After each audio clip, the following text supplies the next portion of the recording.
Welcome back to Daytime with Kimberly and Esteban. I'm Carla Salinas, and today we're at Valley OMS in McAllen to speak to oral surgeon Dr. Gary Schwartz all about wisdom teeth and why it's so important that you get them taken out. Today, Dr. Schwartz gave us some insight on just why we have wisdom teeth in the first place. Wisdom teeth, based on archaeological studies, they used to serve as spare tires because the ancient diets of the Egyptians and before were very coarse, so there was a lot of wear between the teeth, and that wear took up space. And then, of course, as they would lose teeth at a young age to whatever reason, that wisdom tooth, as long as the tooth was lost early enough, would come in and fill that void. But as times have changed, so has our need for extra teeth, and letting your wisdom teeth grow out can cause problems. First off, they cause crowding of the lower anterior teeth, and then eventually they get stuck halfway in and halfway out. You know what happens when your baby is teething? They get an infection and they get fussy and they run a temperature.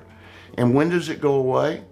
Once that tooth, which became symptomatic, when it first started breaking through the gum tissue, there was a problem and we called it teething. But once the tooth comes on in, the rest of the way, the problem goes away, right? And that happens in all of our children. We all know what that is. Well, guess what? The same thing happens with a wisdom tooth when it is able to just barely break through, but it can't resolve because there's no space for it to come all the way through. And that term is pericornitis. It's infection of the soft tissue around the wisdom tooth. And the only solution is to get it out.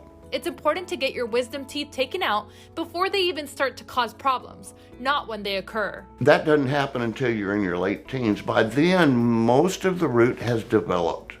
And therein is where the complications come in, because as those roots develop on the wisdom tooth, they get very close to the nerve that gives feeling to your lip and chin.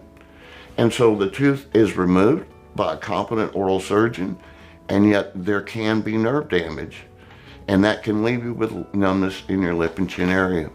And that's why it's so important to get these things out before that happens. And now is the perfect time to get those wisdom teeth taken care of. You know, there's a lot of bad things that have happened because of what we've had to adapt to through COVID. Wisdom teeth can hit you at any age and become a problem. But ideally, you want to get them out when you're a teenager preventively before problems occur. And now is such a great time because kids are not in school. Subscribe to Dr. Schwartz on YouTube at Valley Oral and Maxillofacial Surgery, and may the Schwartz be with you.